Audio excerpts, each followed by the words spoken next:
Hi everybody, my name is Morgan Dillard in case you don't know me, and today I'll be talking to you about the Republic P-47 Thunderbolt aircraft.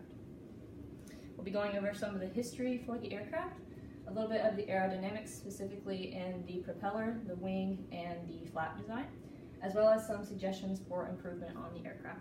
So, starting with a little bit of history, the man in the picture that you see is Alexander Cartubelli, who was one of the main aircraft designers for Republic Aircraft Corporation, and he needed to design a new aircraft for the Allied troops who were fighting throughout the war. And he started on a design, but he received news from the war and realized that his design was not going to be sufficient for what the Allies needed. So he came up with a bigger and bolder design, which employed a 2,000 horsepower Pratt & Whitney engine. It was a 18-cylinder radial engine, and it became the powerhouse that was the P-47 Thunderbolt.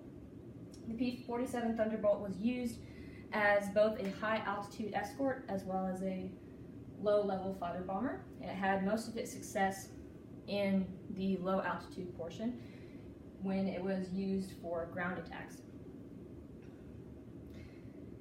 So it was used from 1943 until the end of the war in 1945. After the war, it was used as a spotter aircraft to try to find and rescue other aircraft for the United States military. It was also used by a lot of other countries just as combat military aircraft throughout the 1970s or into the 1970s. And you can also find the aircraft today even in several air shows that are around the United States. And I actually got the opportunity to go to one of my home airports in Tennessee, where someone from Gatlinburg, Tennessee actually owns one of these aircraft and flies it to different air shows. So today, for this video specifically, he was going to an air show in Michigan, and I got to film him taking off the runway. So it was a fun time.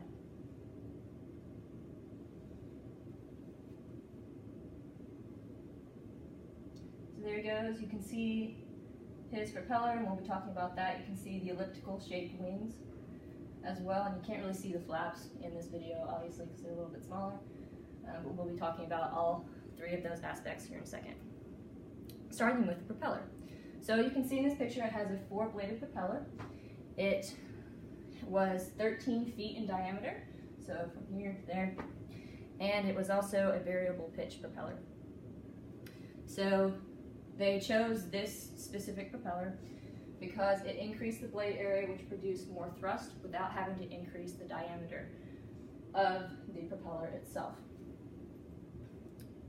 And the engine was it was so powerful that it needed to have 4 blades rather than 3 or 2 to produce enough thrust and power to be able to make it run properly. So like I said, the 4-blade was chosen out of necessity, and it also had a variable pitch, which allowed for increased efficiency to better suit climb and cruise performance at the same time. However, there was an issue with ground clearance for a while, so you can see that it's really, really long, it's 13 feet, and if it didn't have this specific type of landing gear, it would be hitting the ground, which obviously is an issue. So the engineers added a telescopic landing gear, which basically the pilot can control the height on the ground and in the air as it's landing so that it won't hit the ground. So ground clearance wasn't an issue anymore.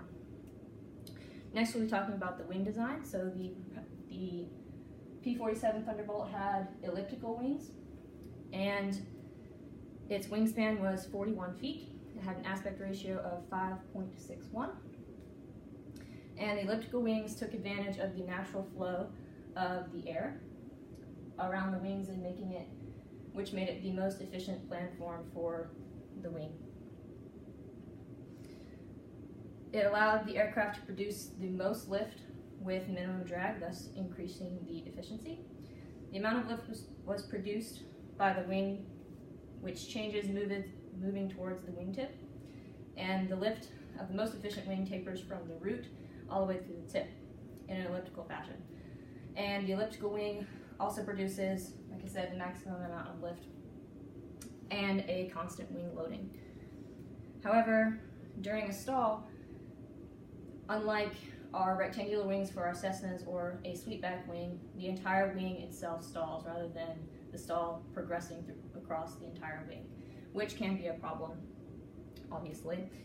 Elliptical wings are also really expensive and difficult to manufacture, which is why you don't really see them in aircraft that are made today or many of the aircraft in World War II. Finally, we'll be going over a little bit of the flap design. The P-47 had two types of flaps. It had slotted flaps and compressibility recovery flaps. And basically, as you can see in this picture, slotted flaps allow high pressure air to flow from the under surface of the wing to the upper surface of the wing. This adds energy to the top of the wing, and it allows the boundary layer to stay closer to the upper surface of the wing, which allows for laminar flow for a longer time.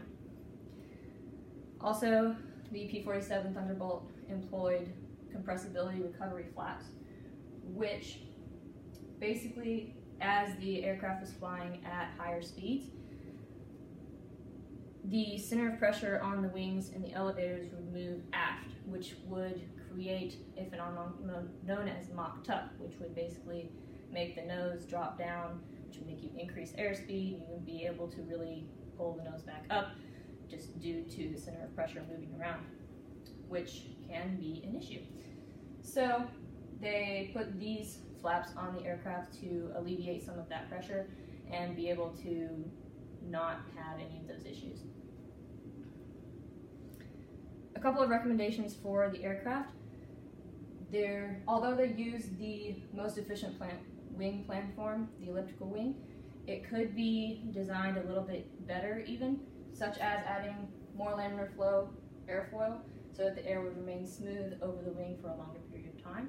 This would increase the critical Mach number, and it would diminish the rapid stalling that may occur over the wing. Like we talked about, it's a simultaneous stall rather than progressing from the root to the tip or the tip to the root.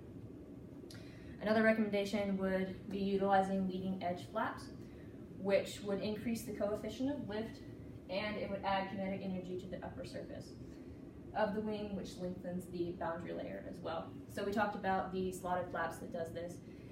You would just add a lot of efficiency to the aircraft if you use leading edge flaps as well as the slotted flaps. This is basically just a picture of what leading edge flaps does. So here you have it without the flaps being used, and then you increase the maximum camber and lengthen the chord line, which all increases the efficiency of the aircraft. So, in conclusion, the P-47 Thunderbolt was a powerhouse of an aircraft during World War II, and it used a 4-blade propeller. It used a lot of the advantages of this. It was used out of necessity to operate the engine properly, and it produced a lot of thrust, unlike a lot of the other aircraft that was used during the war. It also employed elliptical wings, which took advantage of the natural flow of air over the airfoil, and it increased efficiency in that way. It also introduced compressibility recovery flaps to the world, which created more stability during a dive and limited the pressure that was moving, the center of pressure that was moving on the elevator and the wings. It could have benefited greatly from using a little bit different design for the wing platform, as well as utilizing leading edge flaps so that it could increase efficiency even more. Here are all of my sources that I used, and thank you guys so much for watching. I look forward to watching all of your presentations as well.